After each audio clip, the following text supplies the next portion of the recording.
வாழ்க்கையில தொழில் செய்யற எல்லாருக்கும் சொல்றேன், உங்கள் குடும்பம் உங்களை நம்பாமல் போகலாம், உங்கள் நண்பர்கள் உங்களை நம்பாமல் போகலாம், உங்களுடன் தொழில் செய்ய வருகிறேன் என்று வந்த உங்கள் பார்ட்னர் உங்களை நம்பாமல் போகலாம், அல்லது யார் உங்கள் பிசினஸுக்கு பணம் கொடுத்தாங்களோ முதலீடு பண்ணாங்களோ அவர்கள் உங்களை நம்பாமல் போகலாம்.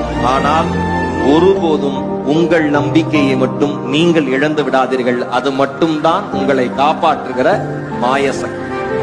உங்களை நீங்க நம்புங்க. நம்ம எடுத்த முடிவுல நாம திமுறா தைரியமா இருக்கு.